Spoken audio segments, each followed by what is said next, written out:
الہی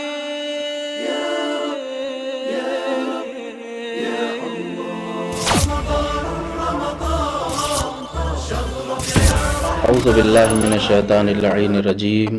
بسم اللہ الرحمن الرحیم قال رسول اللہ صلی اللہ علیہ وآلہ وسلم فی فضل شہر رمضان وہو شہر اولہ رحمت واوسطہ مغفرت وآخرہ الاجابۃ والعتق من النار۔ مومنین کرام، چونکہ ہم اللہ کی رحمت کے متعلق گفتگو کر رہے ہیں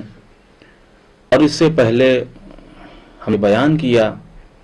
کہ امیر المومنین حضرت علی بن ابی طالب علیہ الصلاۃ والسلام نے جب دعا کی، دعائے کمیل جیسی عظیم دعا، تو اللہ کو اس کی رحمت کا واسطہ دیا۔ اسی طریقے سے جب پانچویں امام محمد باقر علیہ الصلاۃ والسلام نے دعائے سحر میں خداوند عالم سے دعا کی تو وہاں بھی اللہ کو اس کی وسیع ترین رحمت کا واسطہ دیا۔ اب ہم آتے ہیں چوتھے امام حضرت امام زین العابدین علیہ الصلاۃ والسلام کی زندگی میں اور حیات میں، کہ آپ نے جب اللہ سے دعا کی، اور وہ بھی عظیم ترین دعا کہ جسے دعائے ابو حمزہ صومالی کہا جاتا ہے۔ اس دعا کو ہمارے یہاں علماء بھی، مومنین بھی، صالحین بھی، روزے دار بھی ماہ رمضان کی شبوں میں یہی امام علیہ الصلوۃ والسلام کی جو دعا ہے جسے ابو حمزہ صومالی کہا جاتا ہے، اس کو باقاعدہ طریقے سے شبوں میں پڑھتے ہیں۔ جس طریقے سے دعائے کمیل یہ مولا کائنات کی دعا ہے، لیکن مولا کائنات نے اپنے شاگرد جناب کمیل کو یہ تعلیم دی، لہذا دعائے کمیل کہلائی۔ اسی طریقے سے دعائے ابو حمزہ صومالی یہ چوتھے امام کی دعا ہے۔ آپ نے یہ عظیم دعا اپنے شاگرد اور اپنے صحابی جناب ابو حمزہ صومالی کو تعلیم دی، لہذا اس دعا کو دعائے ابو حمزہ صومالی کہا جاتا ہے۔ اور اس دعا کو جو نقل کیا وہ بھی جناب ابو حمزہ صومالی نے نقل کیا، اسی لیے اس دعا کو دعائے ابو حمزہ صومالی کہا جاتا ہے۔ ابو حمزہ صومالی علیہ الرحمہ یہ اہل بیت علیہ الصلوۃ والسلام کے خاص شیعوں میں سے تھے، اور چوتھے امام علیہ السلام کے خاص شاگردوں میں اور خاص اصحاب میں ان کا شمار تھا۔ ابو حمزہ صومالی نے اہل بیت علیہ السلام کی بہت سی حدیثوں کو بیان کیا، بہت سے ان کے کلام کو لوگوں تک پہنچایا۔ ایک تو یہ، اور دوسری بات یہ کہ ابو حمزہ صومالی بہت ہی خوش قسمت انسانوں میں سے اس اعتبار سے بھی تھے کہ آپ نے مسلسل 4 معصوم اماموں کا زمانہ در کیا، 4 اللہ کی حجتوں کا زمانہ در کیا۔ چوتھے امام زین العابدین علیہ السلام، پانچویں امام محمد باقر علیہ السلام، اور چھٹے امام جعفر صادق علیہ السلام، ساتویں امام موسیٰ کاظم علیہ السلام۔ یہ 4 معصوم اماموں کا زمانہ آپ نے دیکھا، اور ان سے کسب معرفت کیا، کسب علم کیا۔ یہی وجہ ہے کہ آپ کا جو علمی معیار تھا، آپ کے تقوی کی جو شان تھی، ایمان کی شان تھی، اسی وجہ سے 8ویں امام امام علی رضا علیہ السلام نے کہا کہ ابو حمزہ صومالی اپنے دور کے سلمان محمدی تھے۔ وہ سلمان محمدی کہ جن کے لیے پیغمبر اسلام نے منا اہل البیت کا خطاب عطا کیا تھا۔ امام فرماتے ہیں کہ یہ ابو حمزہ صومالی اپنے زمانے کے ویسے ہی ہیں کہ جیسے سلمان اپنے زمانے کے زاہد شخصیت کے مالک تھے، اہل بیت علیہ السلام کے حقیقی محب تھے، حقیقی شیعہ تھے۔ ابو حمزہ صومالی کا نام تو ثابت بن دینار تھا، کنیت ابو حمزہ تھی، لہٰذا اس وجہ سے کنیت سے وہ زیادہ معروف ہوئے، نام سے اتنی زیادہ شہرت نہیں ہے، الا یہ کہ جو علمی حلقے ہیں، اہل علم ان کو جو ہے نام کی وجہ سے جانتے ہیں۔ ابو حمزہ صومالی کہتے ہیں کہ یہ ماہ رمضان میں جب سحر کا وقت آتا تھا تو میں دیکھتا تھا کہ میرے آقا، میرے مولا، سید و سردار امام زین العابدین علیہ الصلوۃ والسلام اس دعا کے ذریعے بارگاہ خداوندی میں دعا کرتے تھے۔ یہ کلمات امام زین العابدین علیہ الصلوۃ والسلام کے تھے۔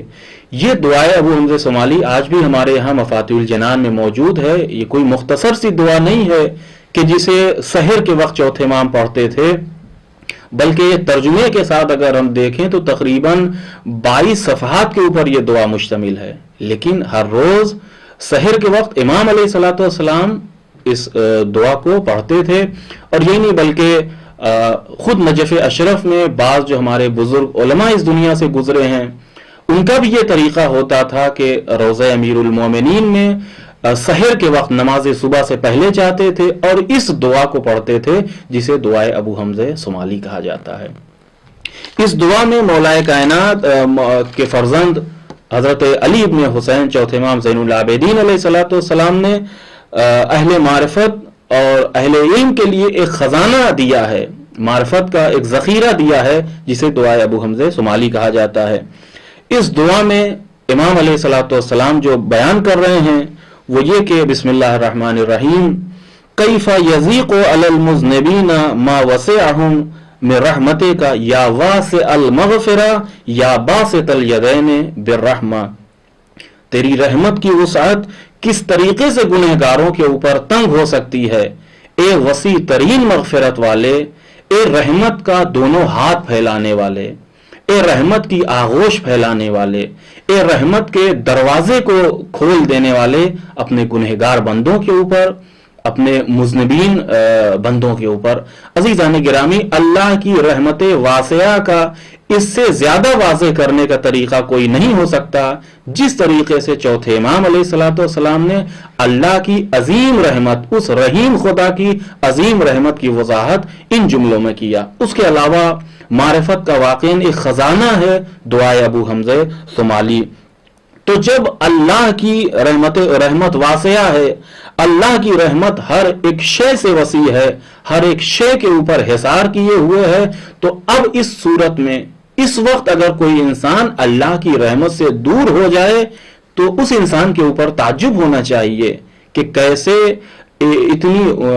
وسعت والی رحمت کے اللہ کی رحمت اس کے اوپر جو ہے وہ سایہ فگن نہیں ہو پائی۔ یہی تو وجہ ہے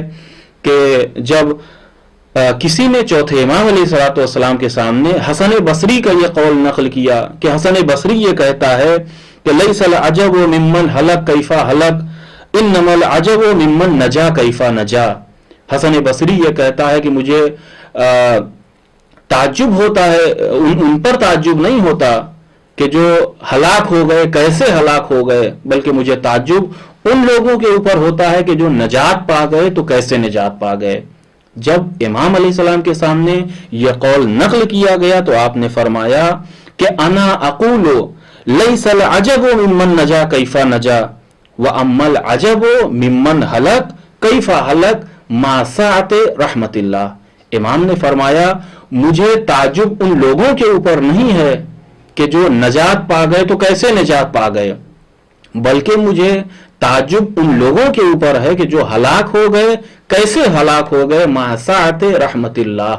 اللہ کی وسعت والی رحمتوں کے ہوتے ہوئے، اللہ کی ایسی رحمت کے جو ہر شے کے اوپر حصار کیے ہوئے ہے، ہر شے کے اوپر سایہ کیے ہوئے ہے، اس رحمت کے ہوتے ہوئے ہلاک ہونے والے کیسے ہلاک ہو گئے۔ لہذا اب بارگاہ خداوندی میں ہمیں بھی دعا کرنے کی ضرورت ہے کہ اللہ اپنی رحمت واسعہ کا سایہ ہمارے اوپر برقرار رکھے تاکہ ہم لوگ نجات پانے والوں میں سے ہوں، ہلاک ہونے والے میں سے نہ ہوں۔